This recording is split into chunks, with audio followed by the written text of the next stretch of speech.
Halo, assalamualaikum. Jumpa lagi dengan aku, Mr. Rico, di channel Malam Hitam.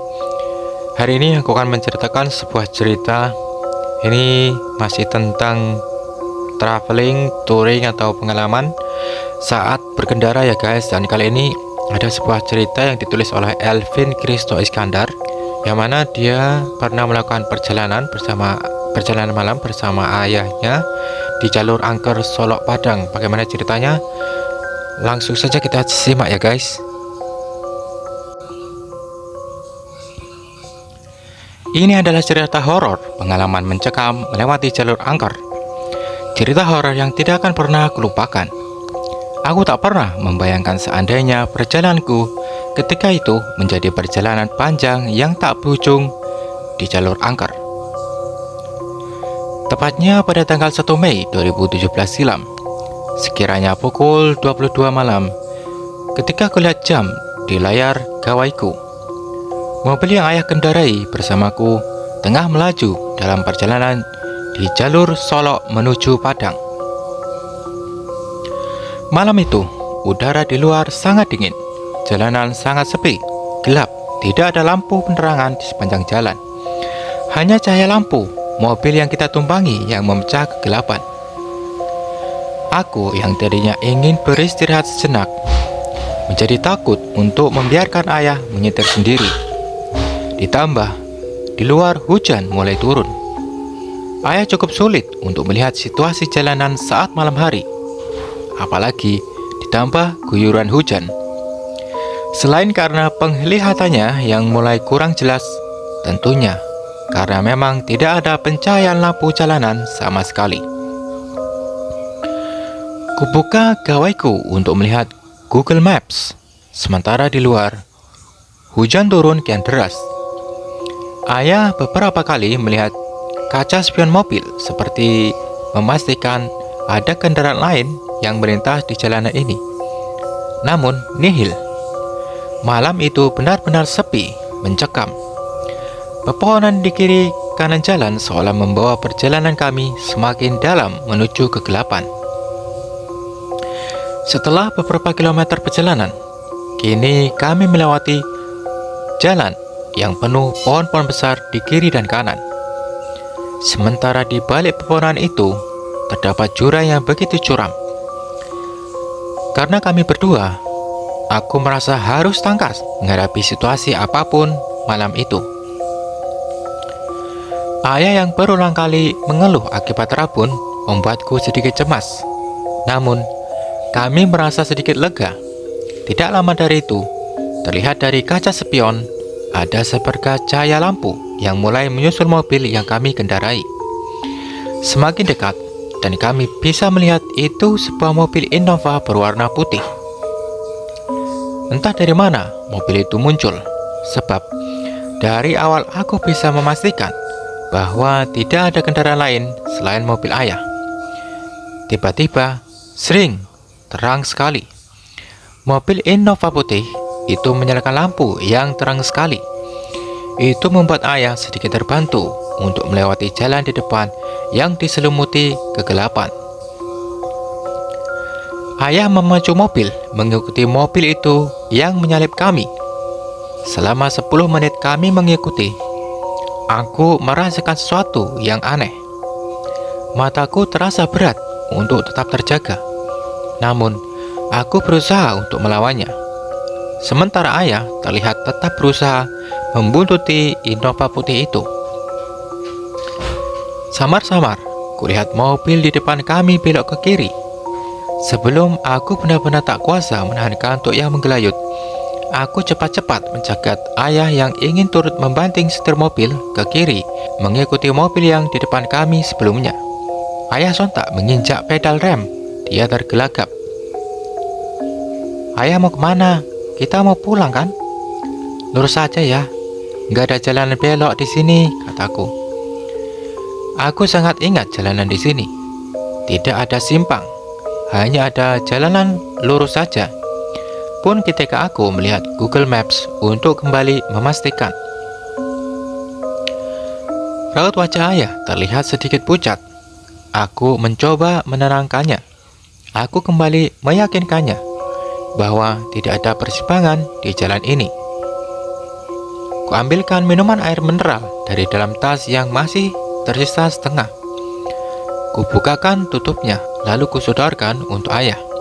Di luar, hujan masih turun dengan derasnya. Kegelapan malam mengepung kami, ditambah kabut putih yang menyelimuti, membuat malam itu benar-benar kian mencekam.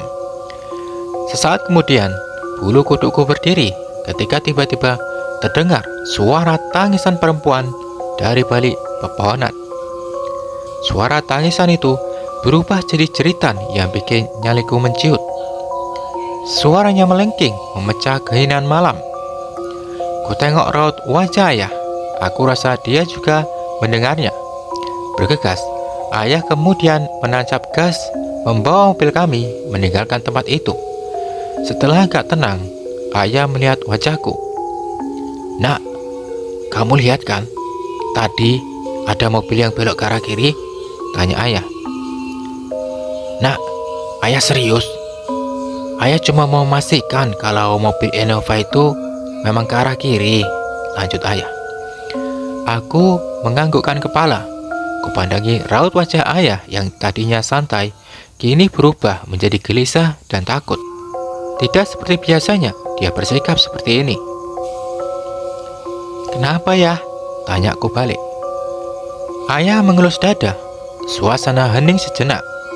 Udara di dalam mobil terasa gerah. Sekalipun pendingin tetap menyala. Suara jeritan perempuan yang masih terngiang memacu detak jantungku hingga tubuhku terasa panas dingin. "Jalanan di sini angker," kata ayah setelah beberapa saat diam. "Kamu tahu nggak, di sebelah kiri kita tadi itu jurang?" "Ya, ayah tahu sih, tapi nggak tahu gimana ya, ayah itu pengen banget ngikuti mobil itu.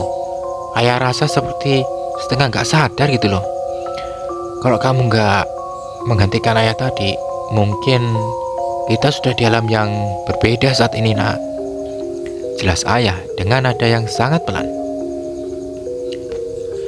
Sontak, bulu tengkukku kembali berdiri setelah mendengarkan pernyataan ayah.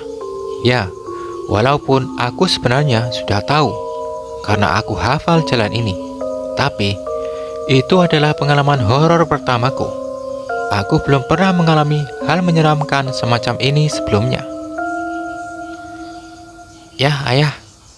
Ayah, tapi aku tadi juga ngelihat seperti ada jalan lain loh. Tapi kayaknya jalan itu pendek. Ya, seperti terpotong gitu," jelasku.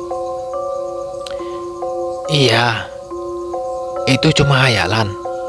Mobil Innova yang entah betulan atau bukan itu, ya kayak seolah sengaja membuat kita nyaman, seakan-akan menjadi pemimpin jalan mobil kita untuk menuju perjalanan panjang tanpa ujung dan kematian. Aku sangat bersyukur. Aku merasa Tuhan masih menyayangiku dan ayah pada malam itu. Jujur, tidak ada yang bisa aku ungkapkan pada malam itu. Ayah juga menceritakan bahwa jalanan yang tadi kita lalui adalah jalanan angker.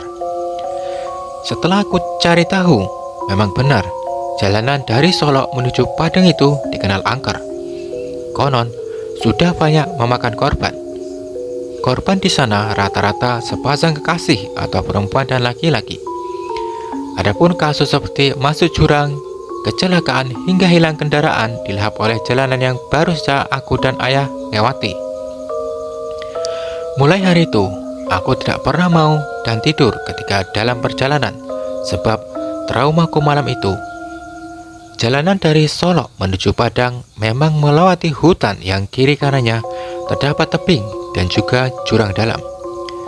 Selama perjalanan, tidak ada tikungan maupun simpang, jadi hanya ada jalanan lurus. Oke, itulah tadi akhir cerita dari sebuah perjalanan seorang perempuan dari Padang bersama ayahnya. Bagaimana guys, menurut Anda cerita ini? Mungkin tidak menyeramkan ya, karena hanya seperti itu saja. Tidak ada penampakan yang berarti, tapi ya sebagai pengalaman horor Pasti kalau kita punya pengalaman seperti itu adalah sebuah kebanggaan ya mungkin. Apalagi bagi orang yang non indigo mengalami hal seperti itu pasti wow banget gitu. Kalau Anda punya opini atau punya pengalaman, jangan pelit ya untuk berbagi. Silahkan di komen atau mungkin kalian bisa mengirimkan cerita kalian lewat email malamhitam75@gmail.com. Kalian bisa kirim ke sana. Oke, sekian dulu untuk saat ini. Wassalamualaikum warahmatullahi wabarakatuh. Jumpa lagi kapan-kapan.